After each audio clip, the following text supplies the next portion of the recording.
വിഷ്ണു ശാലിനിയുടെ പുതിയ എപ്പിസോഡിൽ ശാലിനിയാണെങ്കിൽ അകത്ത് നിന്നും ബാലചന്ദ്രനെ കാണാനായിട്ട് കളക്ടറേറ്റിൽ നിന്നും പുറത്തേക്ക് ഇറങ്ങാൻ തുടങ്ങുകയാണ്. അന്നേരം നേരത്തെ കണ്ട പത്രപ്രവർത്തക റോഷ്നിയാണെങ്കിൽ പറയുന്നുണ്ട്, ക്യാമറാമാനോടാണ് പറയുന്നത്, നമുക്ക് ഇടിച്ചങ്ങോട്ട് അകത്തേക്ക് കയറിയാലോ, എല്ലാം ലൈവായിട്ട് ടെലികാസ്റ്റ് ചെയ്യാം എന്ന് പറയുമ്പോൾ അതിനേക്കാൾ ലൈവായിട്ട് അകത്ത് പോയി കിടക്കാമെന്നിങ്ങനെ ക്യാമറാമാൻ പറയുകയാണ്. അന്നേരം കൊമ്പ് താനെ ഒടിഞ്ഞോളും എന്നിങ്ങനെ പറയുന്നുണ്ട്. ഈ സമയത്ത് ശാലിനി ഇറങ്ങി വരികയാണ്.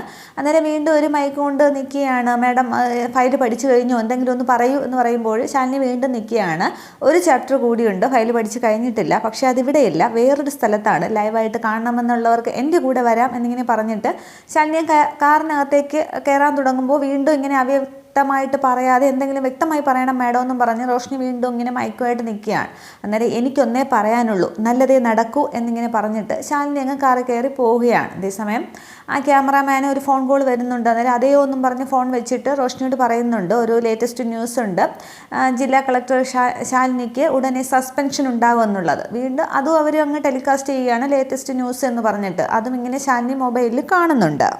ഇതേസമയം ബാലചന്ദ്രൻ്റെ വീട് കാണിക്കുന്നുണ്ട്. അവിടെ പിന്നെ അലക്സും പഴയ കൂട്ടുകാരൻ അലക്സും ഹരീഷും പിന്നെ വേറൊരാളും ഒക്കെ ചേർന്ന മദ്യസൽക്കാരും ഒക്കെ നടക്കുകയാണ്.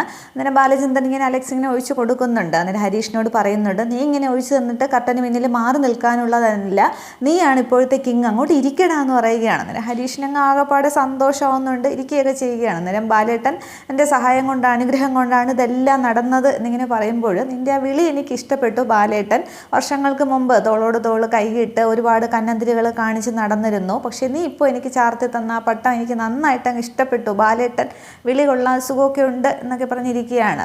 രാഷ്ട്രീയത്തിൻ്റെ പവർ ഇതൊക്കെയാണ്. ആ ശാലിനിയുടെ കഴുത്തിന് ചേർന്ന ഒരു വെട്ട് തന്നെയാണ് കൊടുത്തിരിക്കുന്നത്. കൊരവള്ളി അടക്കം അറ്റു വീഴും, അവളിനി ശബ്ദിക്കില്ല, അനങ്ങില്ല എന്ന് പറയുകയാണ്. അന്നേരം ഈ ഹരീഷ് പറയുന്നുണ്ട്, ശാലിനി വിഷ്ണു വെറുതെ ഇരിക്കുമെന്ന് തോന്നുന്നില്ല, അവളെ പറ്റി കേട്ടിട്ടുള്ളതൊക്കെ അങ്ങനെയാണല്ലോ, നമുക്കും ഒരു അനുഭവമുണ്ട്, കടിച്ച പാമ്പിനെ കൊണ്ട് വിഷം ഇറക്കുന്ന രീതിയാണ് അവൾക്ക്, ചൈനാക്കോളിനെ പ്രശ്നത്തിന് ബാലേട്ടനെ കിട്ടിയതല്ലേ ചോദിക്കുകയാണ്. അന്നേരം അതിന് അന്നേ ഞാൻ അവൾക്ക് ഓങ്ങി വെച്ചതാണ്, ഇപ്പോൾ സജി അവളുടെ പത്തിക്കിട്ടല്ലേ കൊത്ത് കൊടുത്തിരിക്കുന്നത്, പിന്നെ കളക്ടറുടെ സ്വേച്ഛാധിപത്യവും അപമാനിക്കലും ഒക്കെ ആകുമ്പോൾ അവളിനെ അനങ്ങില്ല, സോഷ്യൽ മീഡിയ അവൾക്കിട്ട് പൊങ്കാല ഇട്ടുകൊണ്ടിരിക്കുകയാണ്. അവളോട് അനുഭവമുള്ള ഓഫീസർമാരും ആരും ഉയർന്നു പൊങ്ങാനായിട്ട് പോകുന്നില്ല, അവർക്ക് അവരുടെ കസേരയും സർക്കാരൊക്കെ അല്ലേ വലുത്, ഒരു കളക്ടറുടെ കസേരയ്ക്ക് വേണ്ടി അവരിനി താങ്ങാനൊന്നും പോവില്ല, അവൾക്ക് ഉടനെ ഒരു സസ്പെൻഷൻ കിട്ടും, അവളുടെ കസേര തെറിക്കും. അന്ന് ചൈന കോളനിയിലെ പ്രശ്നത്തോടു കൂടി അവൾക്ക് മൈലേജ് കൂടിയതാണ്, ഈ ബാലചന്ദ്രനാണെങ്കിൽ അങ്ങോട്ട് ചെറ്റയാവുകയും ചെയ്തു, പക്ഷേ ഇനി ബാലചന്ദ്രൻ കുതിച്ച് കയറാൻ പോവുകയാണ് എന്നൊക്കെ പറഞ്ഞ് ആകെ സന്തോഷത്തിൽ അങ്ങ് സംസാരിക്കുകയാണ്. തുടർന്ന് ഹരീഷ് വീണ്ടും ചോദിക്കുന്നുണ്ട്, അപ്പോൾ ഈ കളക്ടറുടെ കസേര തെറിച്ചത് കൊണ്ട് നമുക്ക് എന്താണ് ലാഭം ചോദിക്കുമ്പോൾ, അങ്ങനെ നീ കാര്യത്തിലേക്ക് വാടാ ഹരീഷ് എന്ന് പറഞ്ഞിട്ട് പറയുന്നുണ്ട്, നിങ്ങൾ നോക്കുമ്പോൾ സാധാരണ ഒരു കളക്ടറുടെ കസേര, പക്ഷേ ഇപ്പോൾ ഇത് അങ്ങനെയല്ല, ഇവിടെ അന്ന് ചൈന കോളനിയിൽ ഞാൻ നാറിയതിനും എല്ലാത്തിനും ഒക്കെ ആയിട്ട് അവളുടെ മൈലേജ് കൂടിയതിനും ഒക്കെ പിന്നിൽ വേറൊരാളുണ്ട്, ഞാൻ പോലും കണ്ടിട്ടില്ലാത്ത അമിത് ഗ്രൂപ്പിൻ്റെ MD പട്ടാടിയ എന്ന് പറയുന്നുണ്ട്. അന്നേരം അതാരാ എന്നിങ്ങനെ ചോദിക്കുമ്പോൾ ഒരു നെഗറ്റീവ് ഫിലിം എന്ന പോലെ ഒരു കാർ ഇങ്ങനെ വന്ന് നിൽക്കുന്നതും അതിൽ നിന്ന് ഒരാൾ ഇറങ്ങുന്നതും ഒക്കെ കാണിക്കുന്നുണ്ട്, വ്യക്തമായിട്ട് കാണിക്കുന്നില്ല. അന്നേരം നിങ്ങളുടെ നാവിൽ നിന്ന് ഈ പട്ടാടിയുടെ പേരൊന്നും വെളിയിലേക്ക് വീഴരുത്, അവർക്ക് തന്നെയാണ് ലാഭം എന്ന് പറയുമ്പോൾ, അപ്പോൾ കളക്ടർ കസേര മാറിയത് കൊണ്ട് അവർക്കുണ്ടായ നഷ്ടങ്ങളൊക്കെ തിരിച്ചു കിട്ടുമെന്ന് ഹരീഷ് ചോദിക്കുകയാണ്. അന്നേരം ബാലചന്ദ്രൻ പറയുന്നുണ്ട്, കളക്ടർ കസേര തെറിക്കുമ്പോൾ പിന്നീട് ഈ ഭൂമി ഇടപാടിനെ കുറിച്ച് വീണ്ടും ഒരു അന്വേഷണം വരുമ്പോൾ നമുക്ക് അനുകൂലമായിട്ടുള്ള ഓഫീസേഴ്സ് ആയിരിക്കും റിപ്പോർട്ട് സമർപ്പിക്കുന്നത്, അപ്പോൾ വീണ്ടും നഗരസഭയിലേക്ക് ഈ ഭൂമി വന്നു തരും, അപ്പോൾ വീണ്ടും അമിത് ഗ്രൂപ്പിന് കിട്ടുക തന്നെ ചെയ്യും, കോടികളുടെ ലാഭമാണ് ഉണ്ടാകാൻ പോകുന്നത്, അന്ന് സുസ്മിത ജയിലിൽ പോയതിനും ഞാൻ നാറിയതിനും ഒക്കെ പകരം നമുക്ക് ചോദിക്കാനുള്ള അവസരമാണ്, നീയാണ് ഇപ്പോഴത്തെ കിങ് എന്നിങ്ങനെ പറയുന്നത്, കോടികൾ കിട്ടുമെന്നൊക്കെ പറയും, ഹരീഷിനെ അങ്ങ് പൊക്കിയൊക്കെ പറയുന്നുണ്ട്. അന്നേരം ബാലേട്ടൻ ഒന്നും തടയാത്ത പോലെ എന്ന് പറയുമ്പോൾ, എനിക്കൊന്നും തടയുന്നില്ല എന്നൊന്നും ഞാൻ പറഞ്ഞില്ല, നീ കിങ് ആകുമ്പോൾ ഞാൻ ചക്രവർത്തിയാണ് എന്നിങ്ങനെ പറയുന്നുണ്ട്. അന്നേരം ഈ അലക്സ് പറയുന്നുണ്ട്, ഈ ചിലവൊന്നും പോരാ എന്ന് പറയുകയാണ്. അന്നേരം നീ ഉദ്ദേശിച്ചതൊക്കെ എനിക്ക് മനസ്സിലായി, എല്ലാവരും അങ്ങോട്ട് എടുത്ത് ഒഴുക്കി നിങ്ങൾക്ക് ആവശ്യമുള്ളതൊക്കെ ഈ ഗേറ്റിന് പുറത്ത് വരിക തന്നെ ചെയ്യും എന്നിങ്ങനെ ബാലേന്ദ്രൻ പറയുന്നുണ്ട്. അന്നേരം എല്ലാവരും സന്തോഷ മൂഡിലാണ്, ശാലിനിയുടെ കസേര തെറിപ്പിക്കാനായിട്ട് സാധിക്കും, ഇവർക്ക് വീണ്ടും കോടികളുടെ ലാഭം ഉണ്ടാകും എന്നൊക്കെ പറഞ്ഞ് ആർത്തുല്ലസിച്ച് ബാലേന്ദ്രനെ രാഷ്ട്രീയത്തിൻ്റെ പവറാണ്, തോൽപ്പിക്കാൻ കഴിയില്ല എന്നൊക്കെ പറഞ്ഞ് അവരിങ്ങനെ സംസാരിച്ചുകൊണ്ടിരിക്കുന്നുണ്ട്. ഗേറ്റിന് പുറത്ത് നിന്ന് നിങ്ങൾക്ക് ആവശ്യമുള്ളതൊക്കെ എത്തും എന്നിങ്ങനെ ബാലചന്ദ്രൻ പറഞ്ഞു നിർത്തുകയാണ്. ഇതേസമയം ശാലിനിയുടെ വണ്ടിയാണെങ്കിൽ ബാലചന്ദ്രൻ്റെ വീടിന് മുന്നിൽ വന്ന് നിൽക്കുന്നുണ്ട്. അന്നേരം ഗേറ്റ് വെളിയിൽ നിന്നും പൂട്ടിയിരിക്കുകയാണ്. സെക്യൂരിറ്റി ഇവിടെ നിൽക്കുന്നുണ്ട്. അന്നേരം അനുപല്ലവി ഇറങ്ങിയിട്ട് ഗേറ്റ് തുറക്കണമെന്ന് പറയുകയാണ്. അന്നേരം ആരാ വന്നിരിക്കുന്നത് എന്തിനാന്ന് ചോദിക്കുമ്പോൾ ബോർഡ് കണ്ടില്ലേ, ജില്ലാ കളക്ടറാണ്, എനിക്ക് മനസ്സിലായില്ലേ എന്ന് ചോദിക്കുമ്പോൾ ഞാനതത്ര ശ്രദ്ധിച്ചില്ല എന്ന് പറഞ്ഞ് കളിയാക്കിയാണ് സെക്യൂരിറ്റി സംസാരിക്കുന്നത്. അന്നേരം ഇത് ബാലചന്ദ്രൻ സാറിൻ്റെ വീടാണ്, ഇത് അകത്ത് ആളില്ല, പൂട്ടിയിട്ടിരിക്കുകയാണെന്ന് പറയുമ്പോൾ ആളുണ്ടോ ഇല്ലയോ എന്നൊക്കെ തുറന്നാലല്ലേ അറിയാൻ പറ്റും, അങ്ങോട്ട് തുറക്കണമെന്ന് പറയുകയാണ്. അന്നേരം തുറക്കാനായിട്ട് പറ്റില്ല എന്ന് പറയുമ്പോൾ തൻ്റെ തലയിൽ എന്താ ആൾ താമസമില്ലേ, കളക്ടറാണ് വന്നിരിക്കുന്നത്, ജില്ലാ മജിസ്ട്രേറ്റ് എന്നിങ്ങനെ പറയുകയാണ്. അന്നേരം അകത്ത് ശാലിനി ആകെ ദേഷ്യത്തിൽ ഇരിക്കുകയാണ്. തോന്നുന്നു ശാലിനി ഡോറ് തുറന്ന വെളിയിലേക്ക് ഇറങ്ങുമ്പോൾ ഇവരായിരുന്നു അത്, ഇവരുടെ വാർത്തയും സസ്പെൻഷൻ്റെ കാര്യങ്ങളൊക്കെ ഞാനിപ്പോൾ മൊബൈലിൽ കണ്ടതേ ഉള്ളൂ എന്ന് പറയുകയാണ്. അന്നേരം തുറക്കടോ ഗേറ്റ് എന്ന് പറഞ്ഞ് അനുപല്ലവി ദേഷ്യത്തിൽ നിൽക്കുമ്പോൾ ഇനി ബാലേന്ദ്രൻ സാറിൻ്റെ വീടാണ്, പൊന്നുതമ്പുരാൻ വന്ന് പറഞ്ഞാലും സാറ് പറയാൻ തുറക്കാനായിട്ട് പറ്റില്ല, വാറണ്ടുണ്ടോ, വാറണ്ടുണ്ടെങ്കിൽ കൊണ്ടുപോവാ എന്നിങ്ങനെ പറയുകയാണ്. അങ്ങനെ ശാലിനിക്ക് ഇങ്ങനെ ദേഷ്യം വന്ന് കൈക്ക് ഇങ്ങനെ ചുരുട്ടി പിടിക്കുകയാണ്. തുടർന്ന് അനുപല്ലവി പറയുകയാണ്, നമുക്കൊരു അബദ്ധം പറ്റി മാഡം, പോലീസിനെയും കൂട്ടി വരേണ്ടതായിരുന്നു എന്ന്. അന്നേരം പോലീസ് നമ്മുടെ പിന്നാലെയാണ് വരേണ്ടത് എന്ന് പറയുമ്പോൾ വീണ്ടും ഈ സെക്യൂരിറ്റി തുറക്കില്ല എന്നുള്ളൊരു ദേഷ്യത്തിൽ നിൽക്കുകയാണ്. അന്നേരം ശാലിനിയാണെങ്കിൽ ഇങ്ങനെ സെക്യൂരിറ്റി അടുത്തേക്ക് വരാൻ തുടങ്ങുമ്പോൾ ഈ രാമേട്ടനും കലിയേറി നിൽക്കുകയാണ്. രാമേട്ടൻ പറയുന്നത് ഒരു നിമിഷം മോളെ എന്ന് പറയുകയാണ്. അന്നേരം എന്നിട്ട് ഈ സെക്യൂരിറ്റിയുടെ അടുത്തേക്ക് വന്നിട്ട് തുറക്കടോ ഗേറ്റ് എന്ന് പറയുകയാണ്. അന്നേരം തന്നോട് മലയാളം പറഞ്ഞാൽ മനസ്സിലാവില്ല എന്നിങ്ങനെ സെക്യൂരിറ്റി ചോദിച്ച് നിർത്തുന്നതിന് മുന്നേ കാരണം നോക്കി ഒന്ന് പൊട്ടിക്കുകയാണ് രാമേട്ടൻ. എന്നിട്ട് ശാലിനിയോട് പറയുന്നുണ്ട്, ഇവനെ ഒന്നും തല്ലി മോളുടെ കൈ നാറ്റിക്കേണ്ട, എനിക്കും മക്കളുണ്ട്, അത്രയ്ക്ക് പൊള്ളിയിട്ടാണ് മോളെ എന്ന് പറയുന്നുണ്ട്. അന്നേരം ശാലിനിക്ക് സന്തോഷമാകുന്നുണ്ട്.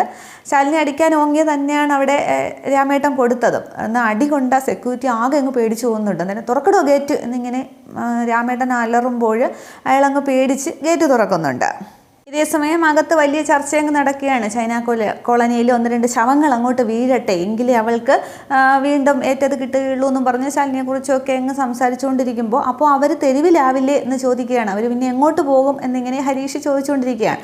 അവരിങ്ങോട്ട് വരട്ടെടാ, ഇവിടെ ആവശ്യം പോലെ മുറികളൊക്കെ ഒഴിഞ്ഞു കിടക്കുകയല്ലേ, സുന്ദരികളായ സ്ത്രീകൾക്ക് ഫുൾ സ്വാതന്ത്ര്യം എന്നിങ്ങനെയൊക്കെ പറഞ്ഞു നിൽക്കുകയാണ്.